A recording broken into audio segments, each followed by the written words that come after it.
আড়ালে তুমি। সাইদা মুন। পর্ব 6 থেকে 10। মেঘ ক্লাসে পা রাখতেই পিহু আর সুমনা যেন হাওয়ার বেগে তার দিকে ঝাঁপিয়ে পড়ে। চোখে মুখে উৎকণ্ঠা, কণ্ঠে প্রশ্নের ঝড়। কি বলেছে স্যার? হঠাৎ ডেকে পাঠালো কেন? এত দেরিও হলো কেন? তুই কি কেঁদেছিস? মুখ এমন ফ্যাকাশে কেন লাগছে? স্যার বকা দিয়েছে বুঝি? প্রিয় বান্ধবীদের একের পর এক প্রশ্নে অতিষ্ঠ হয়ে ওঠে মেঘ। সে যেন এক দমবন্ধ করা জিজ্ঞাসার ভেতর আটকে গেছে। বইন, তোরা এক এক করে জিজ্ঞাসা কর। এইভাবে চাপিয়ে পড়লে কোনটা বলবো কোনটা না। পিহু গাল ভার করে বলে। তাহলে উত্তরও একসাথে করে দে। তুই জানিস না কতটা টেনশনে ছিলাম আমরা। মেঘ খুলে বলে তার উপর ঘটে যাওয়া ঘটনাগুলো। সব শুনে তারাও টেনশনে পড়ে যায়। কিন্তু খবরটা দিলকে। পিহুর চিন্তিত কণ্ঠ। জানি না। মেঘ তপ্ত নিঃশ্বাস ফেলে। তবে উনি বলেছেন খোঁজ নেবেন, আর অভিভাবক আনতে হবে না। সুমনা তখন নখ কামড়ে বলে। তবে রুদ্র ভাইয়ার সাথে না জেনে এমন ব্যবহার করা ঠিক হয়নি, যতই হোক না কেন, উনি তো সিনিয়র। মেঘ মাথা হালকা উপরে উঁচিয়ে দীর্ঘশ্বাস ছাড়ে। আমার কি করার? সেই মুহূর্তে মাথা যেন কিছু কাজই করছিল না। পিহু সান্ত্বনা দিয়ে বলে, থাক উনি বুঝবে হয়তো, আর পরে সরি বলে দিস তাহলেই হয়। মেঘ ছোট করে বলে, খুমম। Dash dash dash. এইদিকে রুদ্র প্রিন্সিপালের সাথে কথা বলে পরিস্থিতি সামলায়। আর জানতে পারে অনুপমা স্যারকে পুরো ব্যাপারটা জানিয়েছে। প্রশ্নটা মাথায় ঘুরতে থাকে অনু কেন বলল। সে আর দেরি না করে সরাসরি বন্ধুদের দিকে এগোয়। সবাই প্রশ্ন নিয়ে বসে আছে কোথায় গিয়েছিল ক্লাস রেখে। রুদ্র কারোর দিকে না তাকিয়ে সোজা গিয়ে অনুপমার সামনে দাঁড়ায়। স্বাভাবিক তার কণ্ঠ, তবুও ভেতরে টনটনে একটা রাগ। স্যারকে বললি কেন? অনু ভ্রু কুঁচকে তাকায়। কি? রুদ্র ধীর অথচ কাচির মতো কাটা কণ্ঠে বলে। মেঘ যে আমার মাথা ফাটিয়েছে। মেঘ নামটা শুনতেই অনুর মুখটা যেন রক্তবর্ণ ধারণ করে। চোখে মুখে অগ্নিস্ফুলিঙ্গ ছড়ায়। হ্যাঁ, আমি বলেছি। কারণ কিছু মেয়েকে বিচার ছাড়া ছেড়ে দিলে তারা মাথার ওপর উঠে বসে। বাকিরাও অবাক অনুর কাজে। সায়ান বলে, অনু আমাদের তো জানালিও না। জানানোর কি আছে, যা সত্য তা বলে দিয়েছি শেষ। রুদ্র এবার গলার স্বর একটু শক্ত করে। কিন্তু আমি তো সেদিনই সবাইকে বলেছিলাম, এসব যেন স্যারের কানে না যায়। তোর কানে কি যায়নি? আমার না বলার পরেও আমার ব্যক্তিগত কাজে কেন ইন্টারফেয়ার করলি? অনু হতচকিত। রুদ্র, আমি তো তোর বন্ধু। বন্ধু হয়েছিস বলেই কি সাহস পেয়ে গেছিস? তুই ওই সামান্য একটা মেয়ের জন্য আমার সাথে এভাবে কথা বলছিস? কথা সেটা না, কথা হচ্ছে আমার স্পষ্ট নিষেধ থাকা সত্ত্বেও তুই আমার ব্যাপারে হস্তক্ষেপ করলি কেন? অনুপমা যেন এক অচেনা রুদ্রকে দেখছে। অবিশ্বাস ভরা দৃষ্টিতে বলে, রুদ্র, যা বলছিস ভাবনা চিন্তা করে বলছিস তো? ভেবেই বলছি। রুদ্রর সোজা সাপটা উত্তর। 2 দিনের একটা মেয়ে এসে তোর মাথা ফাটিয়ে দিল, তুই কিছুই করলি না। আর আমি স্যারের কাছে পুরোটা বলেছি বলেই তুই আমার সাথে এমন ব্যবহার করছিস। তোর কাছে ওই মেয়ে বড়, না আমি? রুদ্র ঠান্ডা কিন্তু কঠোর কণ্ঠে বলে, আমার কাছে আমার জবান বড়। আমি যা বলি, তার খেলাফ হলে সেটা আমি সহজে মেনে নিতে পারি না। কারণ আমি অযথা কথা বলি না। নেক্সট টাইম যদি এই ভুল আবার করিস তাহলে তুই যে আমার বন্ধু, সেটা ভুলে যেতে বাধ্য হব। রুদ্র বেরিয়ে যায় ক্লাস থেকে। রাহুল এবার হতাশ হয়ে বলে, তুই জানিস না রুদ্র কেমন সবার থেকে আলাদা, একরোখা টাইপের সে, যা বলে তা না হলে কি করে জানিসই তো। খুদাই ফ্রেন্ডশিপে ঝামেলা লাগালি। অনু অবাক নয়ে দেখছে রুদ্রকে, তার ভেতর ভেঙে চুরমার হয়ে যাচ্ছে এই কোন রূপ রুদ্রের। এই সামান্য একটা মেয়ের জন্য এমন করছে। তবে কি মেঘের জন্য আমি আমার রুদ্রকে হারিয়ে ফেলব? বাকিরাও অনুকে রেখে রুদ্রের পিছে যায়। তবে মাঠের মাঝে আসতেই দেখে রুদ্র ততক্ষণে বাইক দিয়ে বেরিয়ে গেছে। সবাই একটা দীর্ঘশ্বাস ছাড়ে। মেঘ ক্লাস শেষ করে সুমনা পিহুকে সঙ্গে নিয়ে মাঠের সাইডের গাছের নিচে যায়, যেখানে রুদ্ররা বসে। সে অনুতপ্ত, রুদ্রর সাথে এভাবে কথা বলায়। তাই একটা সরি বলা দরকার। তবে সেখানে এসে দেখে কেউ নেই।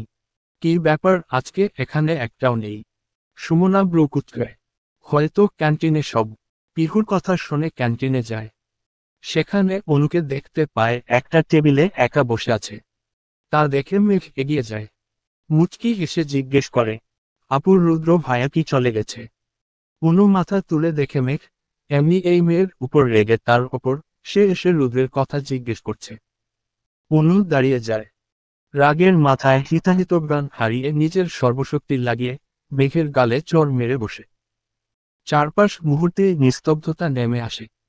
হঠাৎ থাপ্পড়ের শব্দে আশেপাশের সব স্টুডেন্টস তাদের কথা থামিয়ে মেঘের দিকে তাকিয়ে। মেঘ হতভম্ব, ঠোঁট কাঁপছে, গাল জ্বলছে, কিন্তু মুখে কোনো শব্দ নেই। পিহুর সুমনা ছুটে আসে তার দিকে। আপনি মারলেন কেন?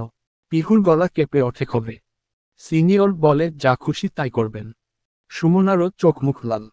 বেশ করেছি, তোদের এই ছোটলোক থার্ড ক্লাস বান্ধবীর জন্য আজকে এই প্রথম আমার এত বছরের ফ্রেন্ডশিপে ঝামেলা হলো। মুখ সামলে কথা বলবেন, নয়তো সিনিয়র যে সেটা ভুলে যাব। কারে কি বলি সব তো এক ক্ষেতের মূলায়। বলি অনু চলে যায়। কিন্তু মেঘ অবাক, তার কারণে ওনার ফ্রেন্ডশিপে কি হলো সে কিছুই বুঝছে না।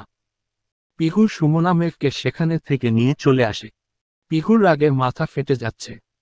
চিন্তা করিস না মেঘ, এই মেয়ের সঠিক জবাব যদি আমি না দিয়েছি তবে আমিও পিহু চৌধুরী না।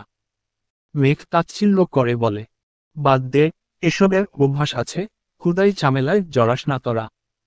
সুমনা মেঘকে চুপ দেয়। চুপ বেশি সতী সাবিত্রী সাজতেন হবে না, এই মেয়ের ক্লাস আমরা নিবই। দেখ গালটা কি লাল করে ফেলেছে, আঙুলের দাগ স্পষ্ট হয়েছে। এবার নিজেদের বাসায় যা, আমার দেরি হচ্ছে, যেতে হবে। মেঘ তাদের থেকে বিদায় নিয়ে চলে আসে। রিকশার জন্য দাঁড়াতেই একটা খালি রিকশা এসে হাজির। আপা উঠে পড়ুন, কোথায় যাবেন? মেঘ বিষণ্ণ মনে উঠে পড়ে রিকশায় নিজের ঠিকানা বলে। রিকশা চলতে থাকে তার আপন গতিতে। বাসার কাছে থামতেই মেঘ রিকশা থেকে নেমে ভাড়া বের করবে, তার আগেই রিকশা চলে যাচ্ছে তা দেখে। এই মামা ভাড়া না নিয়ে যাচ্ছেন কেন? দাঁড়ান, ভাবি ভাড়া লাগবো না ভাই দিয়ে দিচ্ছে। মেঘ হতবাক হয়ে যায়। আবার সেই ভাই? এই ভাই যে এত কিছু করছে আমার জন্য। পিহু বাড়িতে এসেই কারোর সাথে কোনো কথা না বলে ভাইয়ের রুমের দিকে অগ্রসর হয়। সে ভীষণ রেগে আছে দেখেই মনে হচ্ছে। বাড়ির সবাই জিজ্ঞেস করেছে কি হয়েছে, তবে সে কাউকে কিছুই বলেনি। পিহু ভাইয়ের রুমে এসে ধুম শব্দ করে দরজা খুলে ভেতরে ঢুকে। হঠাৎ শব্দে রুদ্রের হালকা ঘুম ঘুম ভাব উড়ে গেল। দরজার দিকে তাকাতেই দেখতে পায় বোনের রাগী মুখ।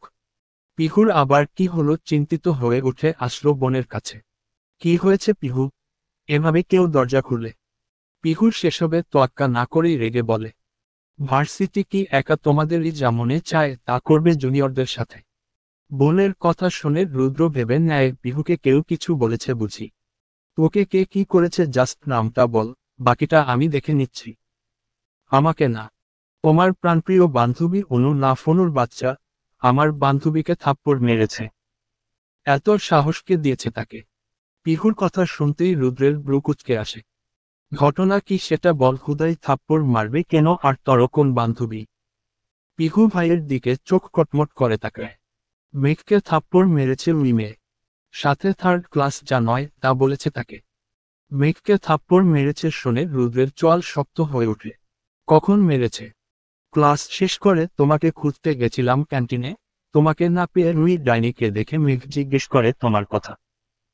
কিন্তু শালি অনুর বাচ্চার কিছু না বলে ঠাস করে চড় মেরে বসে ভরা ক্যান্টিনে সবাই কি করে তাকিয়েছিল মেঘের দিকে, মজা নিচ্ছিল। আর ওই মেয়ে বলছিল মেঘের জন্য নাকি তার ফ্রেন্ডশিপে ঝামেলা হয়েছে ব্লাবলা।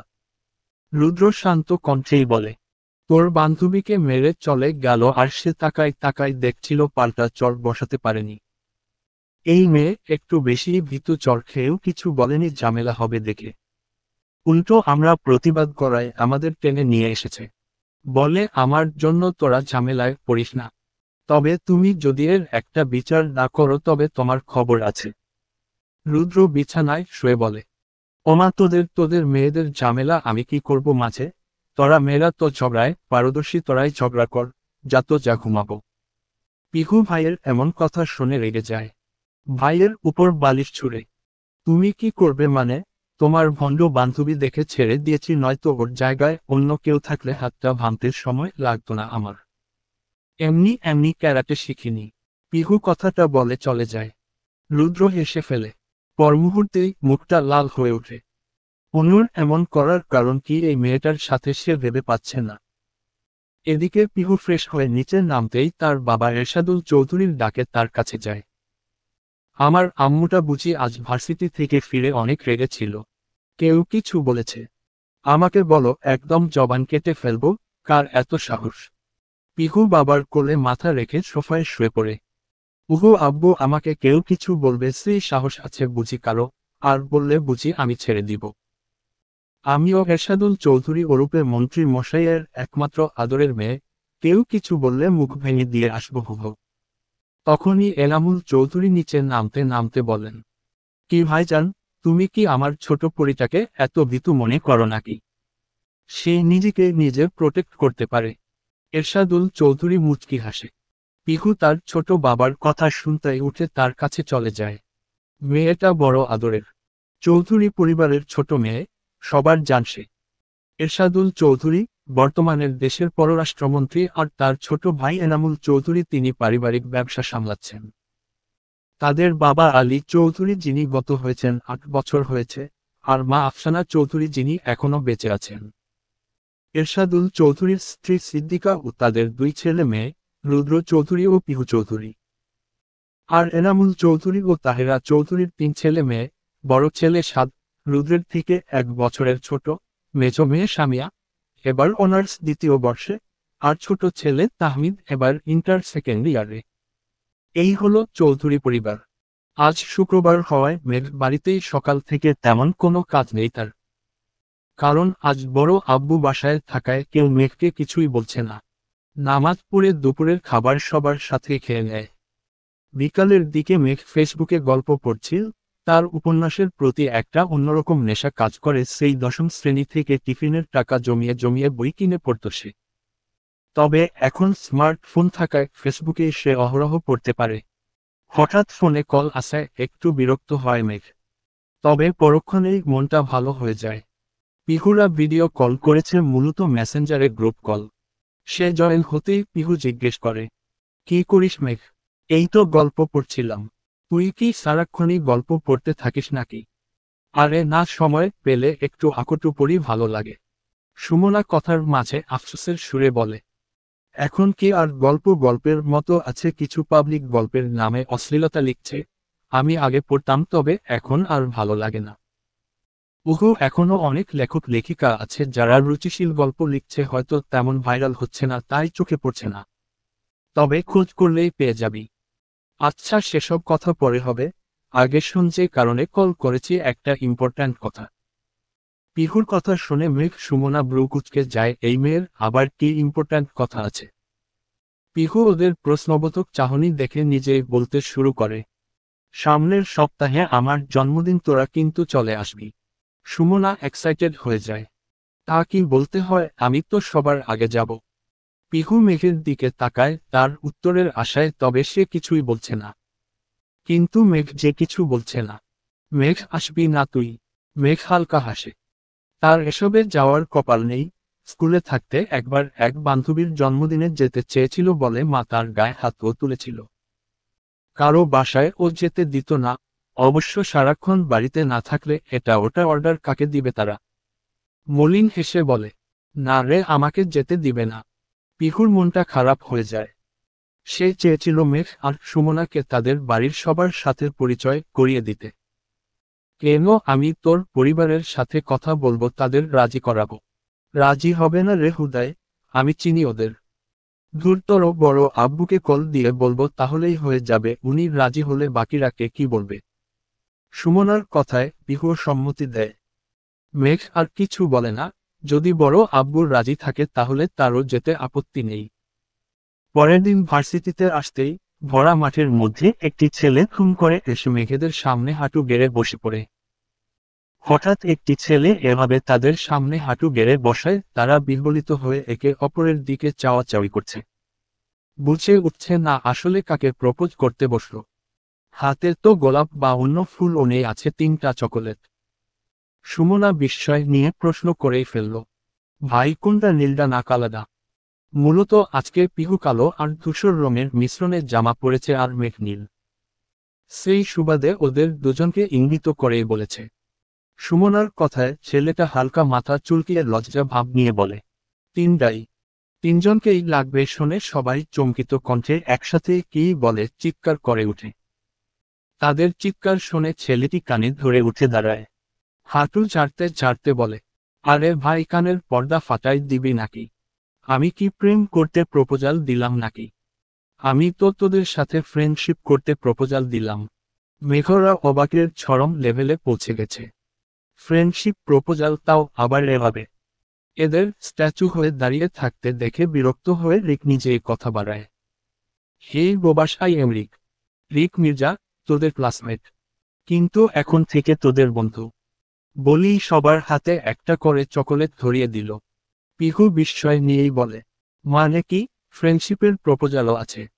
আরে আমি একটু ইউনিক ট্রাই করলাম আর কি। সুমনা এদের কথার মাঝেই কিটকাটের প্যাকেট খুলে কামড় বসিয়ে দিয়েছে অলরেডি। শালি বিশ্ব খাদক, একে খাবার দিয়ে যে কেউ পোটাতে পারবে রাস্তার পাগলও। এই যে এখন রিকের কথায় গলে গেল। ইয়াম্মি, যা ফেভারিট চকোলেট দিয়েছিস বলে একসেপ্ট করলাম। সুমনার কথা শুনে রিক ছেলেটি খুশি হয়ে হাত বাড়ায় হ্যান্ডশেক করতে। তবে মেঘ আর পিহু কটমট চোখে তাকায়। মেঘ তো সুমনাকে টেনে সাইডে এনে বলে, আজব অচেনা এক ছেলে এসে বলল আর তুইও নাচছিস এর সাথে। এর আসল উদ্দেশ্য কি আমরা জানি নাকি? কি মতলবে এসেছে, ভালো না খারাপ কে জানে। পাশ থেকে রিক কান পেতে এদের কথাই শুনছিল। সেই অবস্থাতেই বলে, আরে কোনো মতলব নেই, রিক ইজ এ গুড বয়। মেঘ চমকে পাশে তাকায়। কি সাংঘাতিক ছেলেরে লুকিয়ে কথা শোনে। এই ছেলে আড়ি পেতে আমাদের কথা শুনছ কেন? যাও বাবা, এভাবে ফাটা বাঁশের মতো বললে কে না শুনবে। মেঘ একটু রেগে যায়, ফাটা বাঁশ মানে কি? পিহুর সামনে এসে হাত মোচড়াতে মোচড়াতে বলে, এই ছেলে দূরে থাকবি আমাদের থেকে, নয়তো ঘুষি মেরে নাক ফাটাই দিব। আমি কিন্তু ক্যারাটে চ্যাম্পিয়ন, মাথায় রাখিস। রিককে কিছু বলার সুযোগ না দিয়েই ক্লাসের উদ্দেশ্যে চলে যায় তারা। এদিকে বেচারা রিক আফসোস করছে, ধুরু হুদাই 30টা টাকা পানিতে ফালাইলাম। শালিরা একসেপ্ট করিসনি তো চকোলেট ফেরত দিয়ে গেলি না, কিপটা জামাই জুটবে তোদের কপালে। ক্লাসে বসে সুমনাকে ঝাড়ি দিচ্ছে মেঘ। তখন রিকো ক্লাসে আসে, একদম লাস্টের বেঞ্চে গিয়ে একা বসে। কোনো পরিচিত কেউ নেই বিধায় বন্ধুও নেই, সবাই গ্রুপ হয়ে গেছে অলরেডি। সে এতদিন ক্লাস করেনি, দুদিন ধরে অ্যাটেন্ড করছে। স্কুল কলেজ লাইফে তো ইজিলি ফ্রেন্ড হতে পারা গেছে। তবে এখানে সবাই ভেবে চিন্তে সিদ্ধান্ত নেয়, নিজেদের পরিচিতদের মধ্যে সীমাবদ্ধ থাকে। এই যেমন অনেকেই স্কুল বা কলেজ ফ্রেন্ড বা রুমমেট নয়তো এলাকার পরিচিত, এক কথায় চেনা গণ্ডিতেই নিজেদের ফ্রেন্ড করে নিয়েছে। তবে এর মানে এই না অপরিচিতদের সাথে ফ্রেন্ডস হয় না, হয় তবে একটু সময় লাগে। এদিকে সুমনা রিককে দেখে বলে, দেখ ছেলেটা একা বসে আছে, সত্যি হয়তো এর কোনো ফ্রেন্ড নেই। সুমনার কথায় মেঘ পিহু দুজনেই পেছনে তাকায়। তাদেরকে তাকাতে দেখে রিক মুখ ভেঙচা মারে। তা দেখে ওরা সাথে সাথে চোখ সরিয়ে নেয়। বেয়াদব ছেলে, মুখ ভেঙ্গায়। তাকাস না এর দিকে। কিছুক্ষণের মধ্যে ক্লাস ভরে যায় স্টুডেন্টসে। ক্লাস শুরু হতে আরো 10 মিনিট বাকি। সবাই যে যার ফ্রেন্ড সার্কেলের সাথে আড্ডা দিচ্ছে। শুধু রিকি একা একা বসে আছে গালে হাত দিয়ে। পিহুর মায়া হলো। খারাপ লাগছে রে, আসলেই হয়তো এর কোনো ফ্রেন্ড নেই। আমিও প্রথম দিন ক্লাসে এসে এভাবে অসহায়ের মতোই বসেছিলাম, নিজেকে কেমন এতিম এতিম লেগেছিল। পিহুর কথায় মেঘেরও মন গলে। একই ক্লাসের যেহেতু ফ্রেন্ড হতে সমস্যা কিসের ভেবে বলে, তাহলে চলের প্রপোজাল অ্যাকসেপ্ট করা যায়। তবে বলছিস এর সাথে ফ্রেন্ড হবি? পিহুর সন্দিহান দৃষ্টিতে তাকায়। হওয়া যায়। ওকে, দাঁড়া একে ডেকে আনি। বলি সুমনা পেছনে ফিরে রিককে ডাকে। সুমনা সামনে থেকে যাচ্ছে দেখে সে ব্যাগ রেখেই তাদের সামনে গিয়ে দাঁড়ায়। ব্রুকুচকে বলে, কি সমস্যা? আমার মতো অবলা ছেলের 30 টাকা মেরে শান্তি হয়নি, এখন আবার কি জন্য ডেকেছিস? এর কথা শুনে মেঘরা হতভম্ব। একে ফ্রেন্ড করতে ডেকে এলো আর এ কিনা নিজেই চকোলেট দিয়ে নিজেই খুঁচা মারছে। সুমনা কপট রাগ দেখিয়ে বলে, এই লিকের বাচ্চা, তোকে আমাদের ফ্রেন্ড সার্কেলে অ্যাড করতে ডাকলাম আর তুই কিনা আমাদেরই কথা শোনাচ্ছিস। যা ক্যান্সেল, ভাগ, যা যা জায়গায় যা। সুমনার কথা শুনে রিকের চোখমুখ আলোকিত হয়ে ওঠে। সত্যি বলছিস?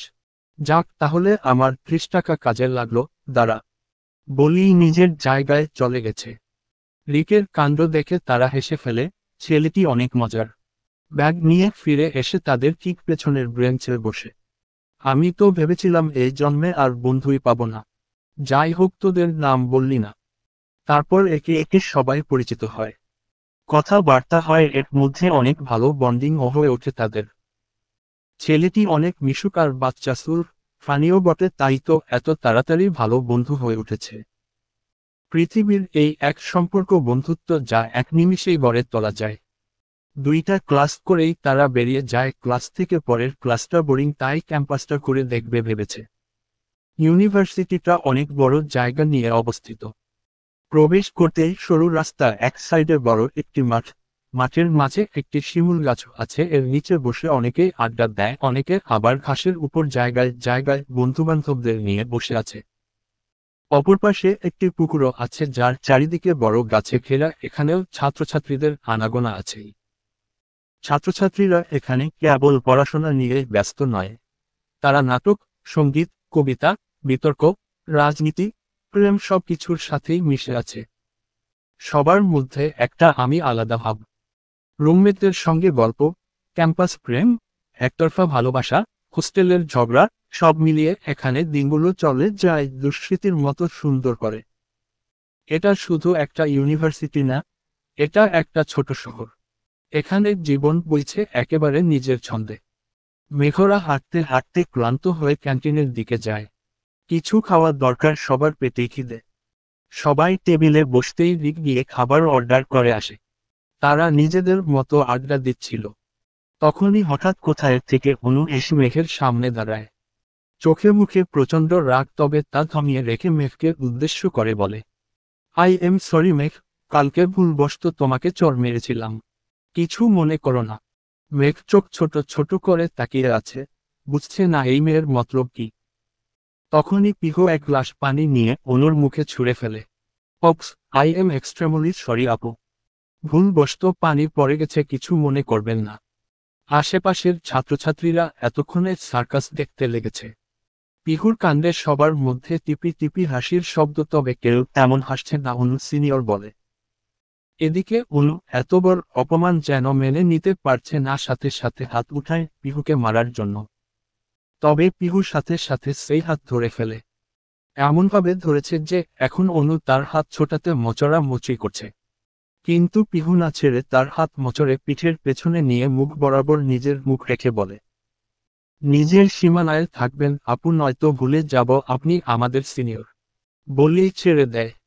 অনু হাত ছাড়া পেয়ে হাত ঘষতে থাকে, একদম লাল হয়ে গেছে, এত শক্তি একজন মেয়ে মানুষের। পিহুর দিকে লাল চোখে তাকিয়ে বলে, তোদের আমি দেখে নিব, জাস্ট ওয়েট অ্যান্ড সি। অনু যেতেই তাদের টেবিলে হাসির রুল পড়ে যায়। তবে বেচারা রিকের মাথার উপর দিয়ে গেল সব। তা দেখে তারা সব ঘটনা খুলে বলে। সব শুনে রিক তার ইউজ করা টিস্যু মেঘের উপর ডিল মারে। এই গাতি তখনই পাল্টা চর বসাতি, কিসের সিনিয়র জুনিয়র, আগে মাইরালি এমন হবি। ভেজা টিস্যু তার উপর পোড়ায় মেঘ কপট রাগ দেখিয়ে কয়েকটা টিস্যু একসাথে করে রিকের দিকে ছুঁড়ে মারে, আর রিক মাথা এক সাইডে সরিয়ে নেয়, যার ফলে টিস্যু গিয়ে পড়ে অন্য কারোর উপর। রুদ্র তার গ্যাং সহ কেবলই প্রবেশ করেছিল। রুদ্রের মাথাটা ধরেছে, তাই সে কফি অর্ডার দিতেই কাউন্টারের দিকে এগোয়। ঠিক তখনই ডান সাইড থেকে একটি টিস্যু এসে তার বুক বরাবর লাগে। বিরক্তি নিয়ে পাশে ফিরতেই মেঘকে দেখে আরো বিরক্ত হয়ে যায়। মেঘ তো এদিকে ভয়ে নখ কামড়াচ্ছে। রুদ্র তাদের টেবিলের আরেকটু সামনে গিয়ে কাঠ কাঠ গলায় বলে, হাত তো ভালোই চলে, তা সময় মতো চলে না কেন? মেঘ অবাক হয়ে তাকায়, কিসের কথা বলছে। তবে পিহু রুদ্রের কথা ভালোই বুঝতে পারে। মেঘ ভয়ে ভয়ে বলে, ভাইয়া আমি আপনাকে মারিনি, এরিককে মেরেছিলাম স্যাতি বলছি।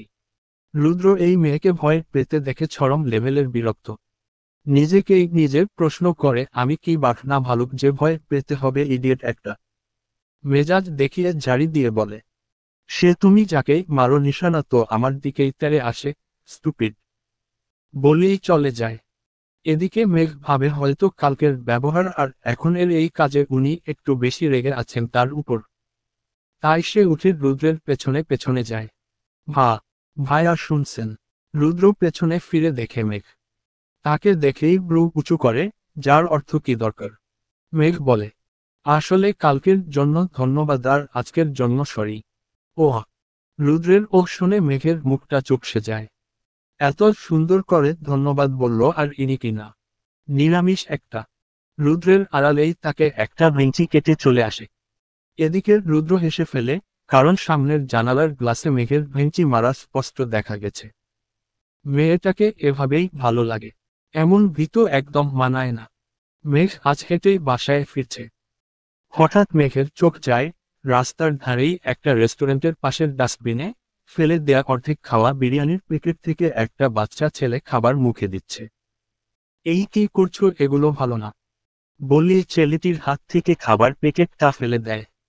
বাচ্চাটি মেঘের দিকে অসহায় চোখে তাকিয়ে বলে, আপা ফালাইলেন কেন? আমার অনেক খিদা লাগছে, কালকে থাইকা কিচ্ছু খাই নাই। বাচ্চার মুখে এমন কথা শুনে মেঘ বাক্রুদ্ধ বিস্ময় নিয়ে বলে, তোমার বাবা মা নেই? না, বাপে মারা গেছে জন্মের সময়, আর মায় নানির কাছে রায়খা আরেক বিয়া করছে। এই বাপে আমারে দেখবার পারে না। মেঘের ভেতরটা নাড়া দিয়ে ওঠে। চোখের সামনে ভেসে উঠে তার অতীত। তার বাবা মারা যাওয়ার 3 বছরের মাথায় নানা নানির কথায় মা বিয়ে করেছিল। নতুন বাবা তাকে মেনে নেয়নি, তাই মা নানার বাড়িতেই রেখে যেতে বাধ্য হয়েছিল। তবে মেঘ নিজেকে সামলে নেয়, সেসব কথা বাদ দিয়ে ছেলেটির দেখে করুণা হয়। সে তাকে বলে, আসো আমার সাথে। কই নিয়া যাবেন আপা? ওই সামনের রেস্টুরেন্টে। তারপর মেঘ ছেলেটিকে নিয়ে গিয়ে কিছু খাবার কিনে দেয়। যেতে যেতে ছেলেটার মাথায় হাত দিয়ে বলে, কিছু একটা কাজ খুঁজে করার চেষ্টা করো, এসব ময়লা খাবার খেও না, অসুস্থ হয়ে যাবে, বুঝেছ? এদিকে দূর থেকে রাহুল মেঘের কাজকর্ম দেখছে। তার চোখে মুখে ছিল মুগ্ধতা, বিস্ময় আর এক নতুন অন্যরকম অনুভূতি যার নাম সে নিজেও জানে না। এই মেয়েকে যতবার দেখেছে তার থেকে চোখ ফেরানো দুষ্কর হয়ে পড়েছে। নতুন নতুন রূপে দেখেছে, কখনো ভীতু, কখনো হাসিখুশি, আর এখন এক মমতাময়ী মেঘ। রাহুল নিজের অজান্তেই মেঘের মধ্যেই আটকে ফেলে নিজেকে। হঠাৎ রাহুলের ধ্যান ভাঙে বাইকের শব্দে। রুদ্র বাইক নিয়ে দাঁড়িয়ে আছে। বিরক্তিতে চোখ উচ্চারণ করে বলে, হিরে যাবি নাকি এখানেই থাকবি? তাহলে আমি চলে যাচ্ছি। না না, আমিও যাব, বলেই বাইকে উঠে যায়। রুদ্রের কেমন জানি অন্যরকম লাগছে রাহুলকে। রাহুল রুদ্রের ফুফাতো ভাইও, আবার ছোটবেলা থেকেই তাদের বন্ধুত্ব, তাই হয়তো ছোটখাটো চেঞ্জও অতি সহজেই ধরে ফেলে। রুদ্র শান্ত কণ্ঠেই জিজ্ঞেস করে, কাহিনী কি? রাহুল থতমত খায়। মানে কিসের কাহিনী? কোনো কাহিনী নেই। রুদ্র চুপ থাকে, আর কিছুই জিগায়নি। তবে কয়েক মিনিট পর রাহুল আবার বলতে লাগে, দোস্ত, একটা মেয়েকে ভালো লেগেছে। রুদ্র অবাক না হয়ে বলে, তাহলে তো ফুপিকে বলতেই হয়। ধুরু, মজা না, সিরিয়াস আমি। ওহ, তো জিজ্ঞেস করবি নাকে সেই মেয়ে? কেন, তোর প্রেমিকাকে চিনে আমি কি করব? রাহুল একটু হতাশ হয়। এই শালা যে রসকসহীন জানা কথা। ও পছন্দ করিস, প্রপোজ করে ফেল। আসলে আমি সিউর না সে আমাকে নিয়ে কি চিন্তা করে। তাহলে একটু টাইম নে। তবে ভয় লাগছে যদি রিজেক্ট হয়। ঠিকানা বলিস, বাসা থেকে তুলে এনে দিব। রুদ্রের কথায় রাহুলের মুখে প্রাপ্তির হাসি ফুটে উঠে পেছনে থেকে রুদ্রের গলা জড়িয়ে ধরে। এই ছেলেটা ছোটবেলা থেকেই তাকে সাপোর্ট করে, কেউ কিছু বলার আগেই রুদ্র তার সামনে ঢাল হয়ে দাঁড়ায়। পরের দিন ক্লাসে আসতেই সুমনা আর রিকের যুদ্ধ লেগে যায়। মূলত পসিবল এর বিপরীত শব্দ নিয়ে ঝামেলা। বললাম না ডিসপোসিবল, সুমনা কর্কশ গলায়। রিক সুমনার কথা শুনে হাসতে হাসতে পেটে ধরে বলে, শালি মূর্খ, তর বাপ মা তো হুদায় টাকা নষ্ট করলো তর পিছে। এটা ডিসপোসিবল না আনপসিবল হবে। এদিকে মেঘ নীরব দর্শক হয়ে এদের কাহিনী দেখে যাচ্ছে। অবশ্য তাকে কিছু বলার সুযোগও দিচ্ছে না। এর মধ্যে পিহু হাজির হয়। এদের ঝগড়া দেখে বসতে বসতে পিহু মেঘকে জিগায়, হিরে, এদের আবার কি হলো? মেঘ তপ্ত শ্বাস ফেলে বলে, দেখতে থাক, আমি ক্লান্ত। তখন রিক আবার বলে ওঠে, এই তুই জানিস আমি ইংলিশে সবসময় ক্লাস পেয়ে এসেছি, এসব ইজি ওয়ার্ড আমি হাজারটা জানি।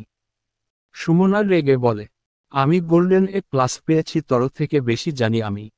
পিহু এদের ধমক দিয়ে চুপ করিয়ে বলে, কি হয়েছে এমন ছাগলের 3 নাম্বার বাচ্চার মতো ম্যা ম্যা করছিস কেন তোরা? পিহুর গলায় ওরা চুপ হয়ে যায়। সুমনা নাক ফুলিয়ে বলে, দেখো না পিহু, পসিবল এর বিপরীত আমি বলছি ডিসপসিবল, তবে এই মূর্খ বলছে আনপসিবল বলে। লিখতে তো উঠে বলে। এই তুই মূর্খ, পারিস কিছু? এইটা আনপসিবলই হবে। পিহু এদের কথা শুনতেই আপনা আপনি তার মুখ অফ হয়ে যায়। মেঘের দিকে এক পলক তাকায়, দেখে মেঘ কোনোরকমে হাসি কন্ট্রোল করে আছে। এবার দুজনের নজর এক হতেই কেউ আর হাসি ধরে রাখতে পারেনি, ক্লাস ফাটিয়ে হাসতে শুরু করে। একে অপরের উপর গড়াগড়ি খাচ্ছে প্রায়। এদের হঠাৎ হাসিতে রিক আর সুমনার ঝগড়া থেমে যায়, দুজনেই চুপসে যায় এরা হাসছে কেন। রিক ফিস করে বলে, এদের কি ভূতে ধরল? সুমনাও নখ কামড়ে বলে, জানি না তো, ধরতেও পারে। মেঘ হাসি থামিয়ে বলে, মূর্খের দল, এটা ডিসপসিবল আর আনপসিবল না, এটা হবে ইম্পসিবল। পিহু হাসতে হাসতে বলে, ভাই তোদের ইংলিশ ওয়ার্ড শুনলে যে ইংরেজি বই বের করেছে সে কবর থেকে উঠে আসবে। তাদের কথায় দুজনেই লজ্জা পেয়ে যায়। কথা ঘুরাতে বলে, আমরা তো নিউ শব্দ বের করছিলাম, তাই না রে সুমনা? সুমনাও থমথমে মুখে বলে, হ্যাঁ হ্যাঁ, এগুলো নিউ ওয়ার্ড পেন্ডিংয়ে আছে, শীঘ্রই আসবে। এদের কথার মাঝেই টিচার চলে আসে, সবাই ক্লাসে মন দেয়। ক্লাস টিচার অ্যানাউন্স করে পরশুদিনই নাকি তাদের নবীন বরণ অনুষ্ঠান হবে। এমনিতেই দেশের কিছু জটিলতার কারণে ইয়ার লেট শুরু হয়েছে, তাই একটু তাড়াতাড়ি সব অ্যারেঞ্জ করা হয়েছে। কেউ কিছুতে অংশগ্রহণ করতে চাইলে আজকের মধ্যেই নাম লেখাতে বলেছে। তা শুনে সবাই হায় হতাশ করছে, এত তাড়াতাড়ি হলে তারা কেমনে কি করবে। অনেকের ডান্স প্র্যাকটিস বাকি, নাটকের রিহার্সেল বাকি, কখন এসব করবে ভাবছে ক্লাস জুড়ে। এদিকে পিহু ধরে আরেক বায়না, তারা নাকি গ্রুপ ডান্স করবে। কিন্তু মেঘের সোজাসাপটা উত্তর, সে এসবে নাই। প্লিজ জানু মনু আমার, মেঘ শোনার রাজি হয়ে জানা। রাজি হলে তোকে আমি আমার ভাবি বানামু। যা। মেঘ গম্ভীর কণ্ঠে বলে, চুপতর, ভাবি হওয়ার শখ নাই, আমি এসবে নাই। তোরা নাচ না করেছি নাকি? পিহু বলে, আরে আমার ভাই সে হ্যান্ডসাম, সব মেয়ের ক্রাশ, তরে পোটাই দিবনে। আমার লাগবে না, আমি কোনো নাচটাচে নাই। স্টেজে সবার সামনে দাঁড়াতেই হাত পা কাঁপবে। আরে আমি যেই ডান্স থিম ভেবে রেখেছি কেউ আমাদের চিনবেই না, মুখ দেখবই না, দেখিস প্লিজজ। সবার জোড়াজুড়িতে মেঘ এক পর্যায়ে রাজি হয়। সে এই অবধি কোনোকালেই স্কুল কলেজের কোনো কিছুতে পার্টিসিপেট করেনি, তাই চাইছিল না, তবে এদের কথা ফেলতেও পারছে না। ক্লাস শেষ করে স্যার চলে যেতেই রুদ্র তার ফুল গ্রুপ নিয়ে প্রবেশ করে ক্লাসে। সব মেয়েরা তো ভীষণ খুশি। রুদ্রকে দেখে এক একজন চোখ দিয়ে গিলে খাচ্ছে যেন। রুদ্র এসেই পকেট হাত দিয়ে সামনে দাঁড়ায়। Attention please. মেঘ পানি খাচ্ছিল আর পিহুর কথা শুনছিল, হঠাৎ রুদ্রের কণ্ঠ শুনে মুখে পানি রেখেই সামনে তাকায়। রুদ্র ও মেঘকে এভাবে গাল ফুলিয়ে থাকতে দেখে ব্রু কুঁচকায়। এদিকে পিহু মেঘের গালে দেয় একটা গুঁথার সাথে সাথে তার মুখ থেকে সবটা পানি পড়ে সামনের ব্রেঞ্জে, কিছুটা জামায় পড়ে। রুদ্র চোখ ছোট ছোট করে হালকা আওয়াজে বলে, ইডিয়েট। তারপর কাজের কথায় আসে। স্যার নিশ্চয়ই বলে গিয়েছেন নবীন বরণ নিয়ে কথা। ও আমরা এর দায়িত্বে আছি। সায়ান বলতে লাগে, মেয়েদের জন্য শাড়ি আর ছেলেদের জন্য পাঞ্জাবি অর্ডার দিয়ে রেখেছি। এর জন্য সবাইকে 500 টাকা করে পে করতে হবে, এবং এটা সবার জন্য বাধ্যতামূলক। কালকের মধ্যে জমা দিয়ে দিবে সবাই। আর আজকে যারা যারা পার্টিসিপেট করতে চাও, রিহার্সেল রুমে এসে নাম দিতে পারো। বলেই তারা চলে যায়। তবে অনু যায়নি। মেঘের সামনে এসে বলে, রুদ্র তোমাকে ডেকেছে, লাইব্রেরি চলে যেও। অনু যেতেই মেঘ উঠে যেতে নেয়। পিহু আটকে বলে, আমার সন্দেহ হচ্ছে আবার অন্য প্ল্যান না তো? আরে না, হয়তো রুদ্র ভাইয়াই ডেকেছে, আবার কোন অ্যাসাইনমেন্ট করাতে কে যায়। আমি শুনে আসছি দাঁড়া। বলেই মেঘ হাঁটা দেয় লাইব্রেরির দিকে, তবে লাইব্রেরির সামনে যেতেই কয়েকটা মেয়ে মেঘকে ঘিরে ধরে। মেঘ প্রশ্ন নিয়ে তাকায় তাদের দিকে, তারপর সাইড কাটিয়ে আসতে নেয়, তবে তখনই অনু এসে মেঘের সামনে দাঁড়ায়। শয়তানি হেসে বলে, হাই মেঘ। মেঘ ব্রু কুচকে বলে, আপু কইছু বলবেন? বলবো মানে অনেক কিছু বলবো, সাথে করব। বলতে বলতে অনু তার কাঁধ দিয়ে মেঘকে ধাক্কা দেয়। এতে মেঘ কিছুটা পিছিয়ে যায়। বাকি মেয়েরা হাসছে মেঘকে নিয়ে। অনু বলে, এবার ডাক কাকে ডাকবি, দেখি কে বাঁচায়। রুদ্রের কাছে আমার নামে বিচার দিয়েছিস কোন সাহসে? মেঘ অবাক হয়, সে কখন কি বিচার দিল। সে বিস্ময় নিয়েই বলে, আমি রুদ্র ভাইয়াকে কখন বিচার দিলাম? অনুর রেগে আরেকটা ধাক্কা মেরে বলে, মিথ্যা বলিস। কালকে তুই রুদ্রকে বলেছিস বলেই রুদ্র আমাকে দিয়ে তোকে সরি বলেছে। আর তখনই সবার সামনে তোর বান্ধবী আমাকে অপমান করল। এত সহজে ছেড়ে দিব তোকে? মেঘ চুপসে যায়। কি বলবে ভয় লাগছে তার। এরকম পরিস্থিতিতে কোনোদিন পড়েনি আর পড়বে ভাবেওনি। কাউকে সাথে নিয়ে আসতাম। মেঘকে চুপ থাকতে দেখে অনু মেঘের হাত থেকে তার মোবাইলটা নিয়ে দেয়ালের দিকে ছুঁড়ে মারে, সাথে সাথে দুই ভাগ হয়ে যায়। তা দেখে মেঘ মোবাইল উঠাতে যায়, তবে অনু মেঘের হাত ধরে ফেলে। তার দুই গাল চেপে ধরে বলে, বেশি বেড়ে গিয়েছিস তাই না? আমার সাথে পাঙ্গা নেওয়ার স্বাদ এখন তর মেটাবো। বলে মেঘের গালে থাপ্পড় দিতে হাত উঠাতেই কেউ পেছনে থেকে অনুর চুলের মুঠি ধরে টান দেয়। টানের সাথে নিজেকে সামলাতে না পেরে পেছনের দিকে উল্টে পড়ে তাকিয়ে দেখে পিহু। অনু পিহুকে দেখে রেগে কিছু বলতে যাবে, তার আগেই পিহু আবার তার উপর আক্রমণ করে। দুই হাতে চুল টেনে ধরে একে পিঠের মধ্যে ইচ্ছেমতো দিচ্ছে। এসব দেখে সাথে যেই মেয়েগুলো এসেছিল তারা দূরে সরে যায় ভয়ে। মেঘ সুমনা গিয়ে পিহুকে আটকানোর চেষ্টা করে। এটা ভার্সিটি, যদি স্যারের কানে যায় অনেক ঝামেলা হবে এই ভেবে। তবে পিহুর সাথে পেরে উঠছে না। এদিকে অনুর অবস্থা খারাপ। দস্তাদস্তির এক পর্যায়ে অনু পিহুকে ধাক্কা মেরে নিজের থেকে সরায়। পিহুর রাগে শরীর কাঁপছে, সে আবার যায় অনুকে ধরতে, তবে মেঘ সুমনা আটকে দেয় তাকে। ছাড় আমাকে, এরে তো সাহস কত বড় এর! অনুর চুলের 12টা বাজিয়ে দিয়েছে, মুখ একদম লাল হয়ে আছে, বেচারি মার খেয়ে ব্যথায় কাঁদছে।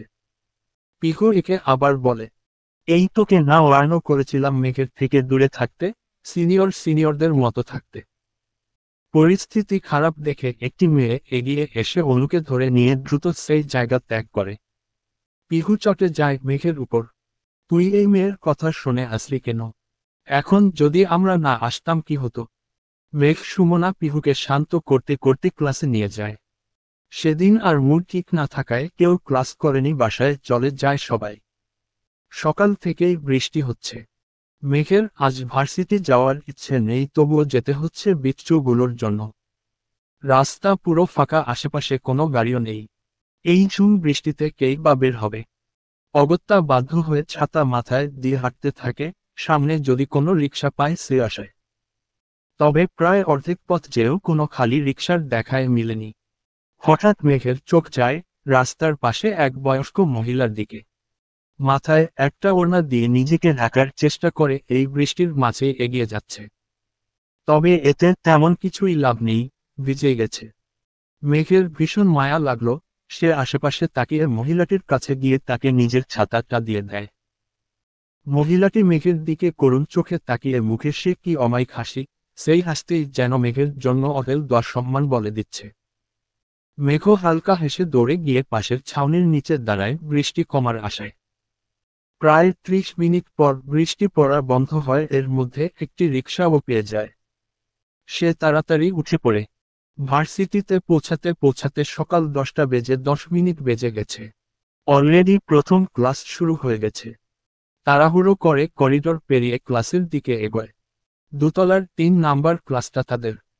মেঘ দোতলায় উঠে প্রথম ক্লাস পেরিয়ে যেতেই হঠাৎ কেউ তার হাত ধরে টান দিয়ে ক্লাসের ভেতর ঢুকিয়ে সাথে সাথে দরজা বন্ধ করে দেয়। দরজা জানালা বন্ধ হওয়ায় ক্লাস অন্ধকার হয়ে আছে। মেঘ হঠাৎ ঘটনায় নিশ্চুপ হয়ে যায়। পরক্ষণে সে আশেপাশে তাকিয়ে দেখার চেষ্টা করে, তবে ব্যর্থ, অন্ধকারে কিছু দেখছে না। ভয়ের চোটে সে কাঁপা কাঁপা গলায় বলে, ক কে? তবে অপর পাশ থেকে কোনো উত্তর আসেনি। শুধু নিঃশ্বাসের শব্দ হচ্ছে। মেঘ পুনরায় জিজ্ঞেস করে, কে? কথা বলছেন না কেন? এবারও কোনো উত্তর আসেনি, তবে সামনের ব্যক্তিটি তার দিকে এগিয়ে আসছে তা সে বেশ বুঝতে পারছে। মেঘের বুক ধড়ফড় করছে। তাড়াতাড়ি পিছিয়ে গিয়ে অন্ধকারে এই হাতুড়িয়ে দরজার কাছে যেতে চায়, তবে তার আগেই সেই লোকটি মেঘের হাত ধরে ফেলে। মেঘের শরীর কেঁপে ওঠে। লোকটার শরীরের থেকে আসছে তীব্র পুরুষালী সুবাস। তা আস্তে আস্তে আরো তীব্র হচ্ছে। ছেলেটি একদম মেঘের কানের কাছে মুখ নিয়ে আসে, কানের লতির সাথে ঠোঁট ছুঁই ছুঁই ফিসফিসিয়ে বলে, খুসস, এত তারা কিসের তোমার? মেঘ থমকে যায় কণ্ঠটি শুনে, একটা রুক্ষ অথচ কোমল স্বর, শোনা মাত্রই মেঘের বুকে ধপ করে উঠে। তবে এতক্ষণ অন্ধকারে নিজেকে আর ঠিক রাখতে পারেনি, নিজের ভর ছেড়ে দেয়, ধপ করে নিচে বসে যায়। তার শ্বাসকষ্ট হচ্ছে, শ্বাস নিতে পারছে না, জোরে জোরে শ্বাস নেওয়ার চেষ্টা করছে। হঠাৎ মেঘকে এমন করতে দেখে অন্ধকারের ছেলেটি বিচলিত হয়ে উঠে হাঁটু গেড়ে বসে মেঘের দুই কাঁধ ছাকিয়ে বলে, he what happened, are you okay? তবে মেঘ কিছুই বলছে না, শুধু হাত এদিক সেদিকে হাতড়াচ্ছে, অস্থিরতা করছে। তা দেখে সে আরো চিন্তিত হয়ে বলে, এই বোকাফুল, কি হয়েছে, এমন করছো কেন? মেঘ কথাই বলতে পারছে না, তবুও কোনোভাবে শ্বাস নিয়ে নিয়ে বলে, আমার অন্ধকারে বিয়া শ্বাস নিতে পারছি না, ধম বন্ধ হয়ে আসো। চে শিট। ছেলেটি সাথে সাথে মোবাইলের ফ্ল্যাশ অন করে মেঘের দিকে ধরে। আলোর দেখা পেয়ে মেঘের ভয় কিছুটা কাটে। সে কিছুক্ষণ সেভাবেই বসে থাকে, ব্যাগ থেকে ইনহেলার বের করে নিয়ে নেয়। আগের থেকে একটু স্বাভাবিক হতেই তার টনক নড়ে, সে সাথে সাথে সামনে তাকায় ছেলেটির মুখ দেখতে। তবে লাইট মেঘের মুখের দিকে তাক করায় আর ছেলেটির মুখের দিকে তাকাতে পারেনি, চোখে আঙুল দিয়ে চোখ নামিয়ে ফেলে। আর সেই সুযোগে ছেলেটি ফ্ল্যাশ অফ করে দরজা খুলে চলে যায়। মেঘ দরজা খোলার শব্দে চোখ থেকে হাত সরাতেই দেখে লোকটি বেরিয়ে গেছে। সাথে সাথে উঠে দরজার বাহিরে যায়, তবে কেউ নেই। কোথায় গেল লোকটি? মেঘ ভেবে পাচ্ছে না কি হলো মাত্র তার সাথে। কে সেই লোক? মুখও দেখতে পারেনি, তবে শার্টের কোনা দেখেছে বের হওয়ার সময়, গাঢ় সবুজ রঙের শার্ট। এছাড়া কিছুই দেখতে পারেনি, এত দ্রুত যাচ্ছিল। আর কিছু না ভেবে দ্রুত ওয়াশরুমে যায়, চোখে মুখে পানি দিয়ে নিজেকে স্বাভাবিক করে। মেঘ আসতে এত দেরি করলি কেন? যেই বৃষ্টি হচ্ছে বাহিরে আটকে গেছিলাম। আচ্ছা এবার চল আমাদের শাড়িটা নিয়ে আসি, সবাই যার যার নিয়ে চলে এসেছে, তোর জন্যই বসেছিলাম আমরা। পিহুর কথায় সবাই উঠে যায় রুদ্রদের উদ্দেশ্যে। রিহার্সাল হলে এখন রুদ্ররা থাকার কথা, যেহেতু সবকিছু লিড করছে, তাই সেদিকেই পা বাড়ায় তারা। হলে ঢুকতেই দেখে যারা যারা পার্টিসিপেট করেছে সবাই প্র্যাকটিস করছে। পাশেই রুদ্রর সাথে তার ফ্রেন্ডরা বসে খাতায় কিছু লিস্ট করছে। মেঘের নজর যায় রুদ্রের দিকে, কথা বলছে আর নিচের দিকে হালকা ঝুঁকে কিছু লিখছে, মাঝে মাঝে কপালে ভাঁজ পড়ছে। চুলগুলো এলোমেলো, কপালের একপাশ ছুঁয়ে আছে। পরনে গাঢ় বাদামি রঙের জ্যাকেট, জ্যাকেটের সামনের সব বোতাম খোলা। ভেতরে গাঢ় সবুজ রঙের ইন ছাড়া পরা শার্ট। শার্টের দিকে নজর যেতেই মেঘের তখনকার ছেলেটির কথা মনে পড়ে। বিস্ময় নিয়ে তাকায় রুদ্রের দিকে। তবে কি রুদ্র? তখনই রাহুলের ডাকে মেঘের ঘোর কাটে। তাদের সামনে ডাকছে। মেঘ রাহুলের দিকে তাকাতেই দেখে সেও সেম কালার শার্ট পরে আছে। কনফিউজড হয়ে যায়। মুহূর্তে সে নিজেকে সামলে নেয়, সেম কালার শার্ট পরতেই পারে, তাই বলে না জেনে সন্দেহ করা উচিত না। তবে কে সে ছেলে? প্রশ্ন মাথায় থেকে যায়। রুদ্র মাথা উঠিয়ে মেঘের দিকে তাকায়। চোখ ছোট ছোট করে কপাল বাজ করে মেঘকে পরখ করে। মেয়েটি চশমা পরেছে। গোলগাল মুখে চশমা যেন বেশ মানিয়েছে, অনেক কিউট লাগছে মেয়েটিকে। রুদ্র মনে মনে তাকে নাম দেয় চশমিশ। পর মুহূর্তে তাকে সেই নামেই ডাকে, এই চশমিশ এদিকে আসো। মেঘ চমকে তাকায় রুদ্রের দিকে। চোখে অ্যালার্জির সমস্যা ইদানিং ধরেই বেড়েছে, আজকে চশমা পরে এসেছে, হালকা ঝাপসা লাগছিল তাই, আর আজকেই কিনা চশমিশ উপাধি পেয়ে গেল। সাথে সাথে আবার রুদ্র ডেকে ওঠে, এই মিস চার ব্যাটারি কানে শোনো না। পিহুরা মিটমিট হাসছে। মেঘ নাক ফুলিয়ে রুদ্রের সামনে গিয়ে দাঁড়ায়। জি ভাইয়া বলুন। সকাল থেকে এতগুলো কল দিলাম, ফোন সুইচ অফ করে রেখেছ কেন? মোবাইল ভেঙেছে, ঠিক করানো হয়নি তাই অফ। রুদ্র ব্রু কুচকে শান্ত কণ্ঠে বলে। কিভাবে? মেঘ কি বলবে, কালকের ঘটনা তো আর বলতে পারবে না। ওই আর কি হাত থেকে পড়ে। ও নাও এই লিস্টটা আমি বলছি তুমি লিখো। মেঘের হাতে খাতাটা ধরিয়ে রুদ্র নিজের চুল ঠিক করতে করতে বলে। মেঘ অবাক হয়ে তাকিয়ে বলে, আমি কেন? রুদ্র কপালে কিঞ্চিত ভাঁজ ফেলে বলে, তুমি যে আমার অ্যাসিস্ট্যান্ট ভুলে গেছ। বলি আবার চেয়ারে বসতে বসতে বলে, অবশ্য বলেই যাওয়ার কথা, তোমাকে অনেক ছাড় দিয়ে রেখেছি। তবে আজকে কোনো ছাড় নেই। ফার্স্ট স্টার্ট করো, আরও কাজ বাকি। মেঘ মুখটা ভোতা করে লেখা শুরু করে। সকালের সেই ছেলেটির কথা মাথা থেকে বেরিয়ে যায়। রুদ্র পিহুদের উদ্দেশ্যে বলে, তোমাদের কোনো কাজ আছে? তারা মাথা নাড়িয়ে না বলতেই তাদেরকেও কাজে লাগিয়ে দেয়। রিককে রাহুলের সাথে পাঠায় ফুলের অর্ডার দিয়ে আসতে, সুমনা আর পিহুর সাথে আরও কয়েকজন মেয়েকে লাগায় করিডোরগুলোতে সুন্দর নকশা আঁকতে। বাকি টুকিটাকি ছেলেদের কাজ সায়ান শান্তরা করছে, আর মেঘ এদিকে রুদ্রের মুখোমুখি বসে বসে লিস্ট করছে। তার হাতটা চলছে, তবে মন ছটফট করছে এক অদৃশ্য জ্বালায়। রুদ্রের সামনাসামনি আসলেই কেমন জানি অনুভূতি হয়, তার বর্ণনা তার কাছে নেই। একদম সামনেও নয়, তার থেকে 2 হাত দূরেই বসা। নিজের মনের অনুভূতিকে সাইডে রেখে সে রুদ্রের কথায় মন দেয়। লিস্ট লেখা শেষ হতেই মেঘকে আরেক কাজ দেয়। যারা ডান্স করছে তাদের মিউজিক আর টাইমিং চেক করতে, প্রত্যেকটা যেন 4 মিনিটের কম হয় নির্দেশনা দিয়ে পাঠায়। মেঘ একটি চেয়ারে বসে বসে প্রায় 1 ঘন্টা ধরে সবার ডান্স টাইমিং আর গান নোট করেছে। তার কান চালাপালা হয়ে গেছে স্পিকারের গান শুনতে শুনতে। ধরা মাথা নিয়েই রুদ্রের কাছে যায়। দেখে রুদ্র স্টেজ ডেকোরেশন এর কাজে ব্যস্ত। ডেকোরেশনের লোকেরা এসেছে, স্টেজ বাঁধছে তারাই, তবে রুদ্র ডিরেকশন দিচ্ছে। মেঘ দূর থেকে রুদ্রকে কয়েকবার ডাকে, তবে শোনে না, সে ওদিকটায় ব্যস্ত, তাই বাধ্য হয়ে সে এগিয়ে যায়। রুদ্রের পিছে দাঁড়িয়ে আবার ডাকে তাকে।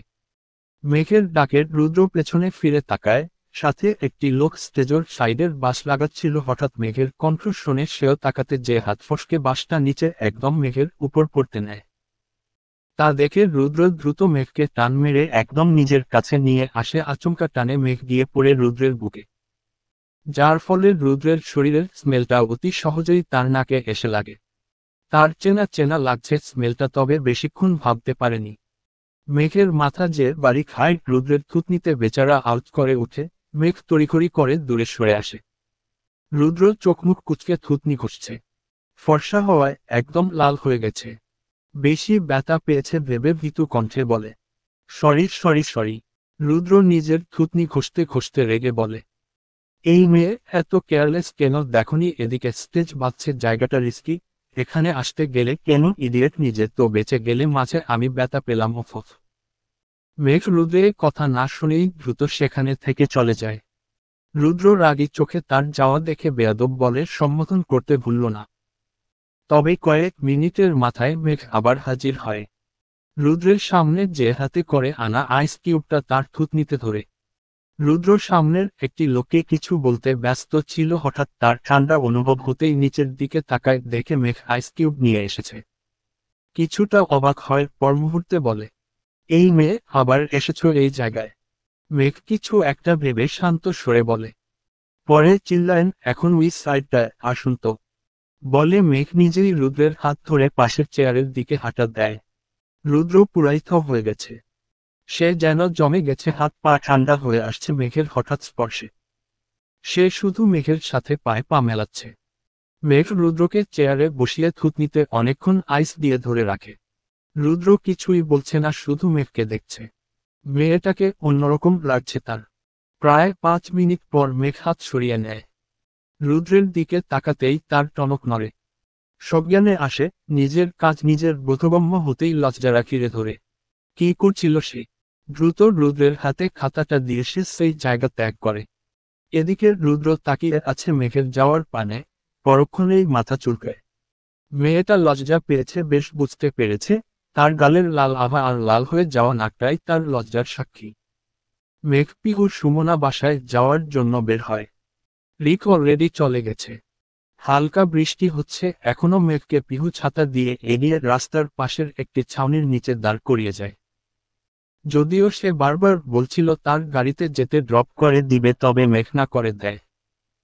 অনেকক্ষণ দাঁড়িয়েও গাড়ি পাচ্ছে না, আবার সেই বৃষ্টি শুরু। এখন কেমনে কি করবে, ছাতাও নেই যে হেঁটে যাবে। হঠাৎ সেখানে কয়েকটি ছেলে এসে দাঁড়ায়, দেখতে বখাটে টাইপের। মেঘ তাদের দেখে একসাইড হয়ে দাঁড়ায়। ছেলেগুলো মুখে সিগারেট নিয়ে মেঘকে উপর থেকে নিচ অবধি স্ক্যান করছে। মেঘ খুবই আনইজি ফিল করছে। বারবার উড়না ঠিক করছে, তবুও ছেলেগুলোর চোখ সরছে না। উল্টো সিগারেটের ধোঁয়া উড়োয়, চারিপাশে সিগারেটের গন্ধ ছড়িয়ে পড়ে। মেঘ মুখ চেপে ধরে, তার এই গন্ধ সহ্য হয় না। মেঘকে এভাবে দেখে একটি ছেলে বলে ওঠে, এহো কি রং! দিনশেষে ভাতারের সিগারেট খাওয়া ঠুটি চুম্মা লয়, আবার এখানে ভাব মারায়। ছেলেটার কথা শুনতে বাকিরা হেসে ওঠে। মেঘ শক্ত হয়ে দাঁড়িয়ে আছে, তাকাচ্ছেও না তাদের দিকে। ছেলেগুলো আজেবাজে গান গেতে লাগে। মেঘের ভীষণ অস্বস্তি হচ্ছে। হঠাৎ একটি কালো গাড়ি এসে মেঘের সামনে থামে। মেঘ সেদিকে তাকাতেই দেখে পিহু ছাতা নিয়ে এগিয়ে আসছে। মেঘ তাকে দেখে একটু সাহস পায়, দ্রুত সেও এগিয়ে গিয়ে পিহুর ছাতার নিচে যায়। পিহু তাকে নিয়ে গাড়ির পেছনের সিটে বসতেই গাড়ি চলতে শুরু করে। মেঘ দীর্ঘশ্বাস ফেলে বলতে লাগে, বাঁচালি বোন। ছেলেগুলো এত বাজে, কিসব বাজে ইশারা করছিল, সিগারেটের ধোঁয়া উড়াচ্ছিল। পিহু কিঞ্চিত রেগে বলে, তোকে টাচ করেনি তো? মেঘ ভয়ে ভয়ে বলে, না, তবে আর কিছুক্ষণ থাকলে হয়তো। আর বলেনি বেচারি এমনি ভীতু, তার উপর এমন সিচুয়েশনে পড়েছে। এদিকে কেউ একজন মেঘের কথা শুনতেই চোয়াল শক্ত হয়ে যায়, কপালের রগ ফুলে ওঠে। মোবাইলে কাউকে মেসেজ পাঠায়, ছেলেগুলোকে যেন আমি সন্ধ্যার মধ্যেই গোডাউনে পাই। মেঘ তার অ্যাড্রেস আগেই বলে দিয়েছিল। তার বাসার সামনে আসতেই মেঘ বলে ওঠে, ড্রাইভার আঙ্কেল, ডান পাশের গেটের সামনে দাঁড়ান, ব্লু কালার গেট ওটা। মেঘের মুখে ড্রাইভার আঙ্কেল নাম শুনতেই গাড়ি থামিয়ে সামনের ড্রাইভিং সিটে বসা রুদ্র পেছনে ফিরে তাকায়। বিস্ময়ে ভরা চোখে বলে, হোয়াট? আমাকে তোমার ড্রাইভার মনে হয়? আবার আঙ্কেল? মেঘ রুদ্রকে ড্রাইভারের জায়গায় দেখে চমকে যায়। আপনি এখানে কি করছেন? রুদ্র ব্রুকুচকে বলে, আমার গাড়িতে আমি থাকবো না, তোকে থাকবে। মেঘ অবাক হয়ে একবার পিহুর দিকে তাকায়, দেখে সে মিটিমিটি হাসছে, আবার রুদ্রের দিকে তাকায়। পিহুর দিকে প্রশ্নাত্মক দৃষ্টিতে ফের তাকাতেই পিহু ফরফর করে বলে ওঠে, ইনি রুদ্র চৌধুরী ওরফে আমার একমাত্র বড় ভাই। মেঘ অবাকের চরম পর্যায়ে চলে গেছে। রুদ্র পিহুর ভাই হলে সে এতদিন বলেনি কেন, আর পিহুর কাছেই কিনা তার ভাইয়ের নামে যাতা বলতাম, ইয়া আল্লাহ। সে চমকিত নয়নে পিহুর দিকে তাকিয়ে বলে, এতদিন বলিসনি কেন? পিহু বলল, এমনি ভাইয়ের পরিচয়ে ভার্সিটিতে থাকার ইচ্ছে নাই, তাই পরিচয় দেইনি কাউকে। রুদ্র কথার মাঝে কর্কশ গলায় বলে, তোমার বাসার সামনে চলে এসেছি। মেঘ দ্রুত নেমে যায় গাড়ি থেকে। পিহু মেঘকে উদ্দেশ্য করে বলে, সন্ধ্যায় গাড়ি পাঠাবো, চলে আসবি আমার বাসায়, প্র্যাকটিস বাকি কিন্তু। আর তর বড় আব্বুর সাথে কথা বলে নিয়েছি, উনি রাজি আছেন, সো কোনো বাহানা না। মেঘ মাথা নেড়ে যেতে যেতে একবার রুদ্রের দিকে তাকায়, সেও তার দিকেই তাকিয়েছিল। চোখাচোখি হতেই রুদ্র চোখ সরিয়ে গাড়ি স্টার্ট দেয়। এদিকে পিহু রুদ্রকে ড্রাইভার বলে বলে মজা উড়িয়েছে সারা রাস্তা। চলবে।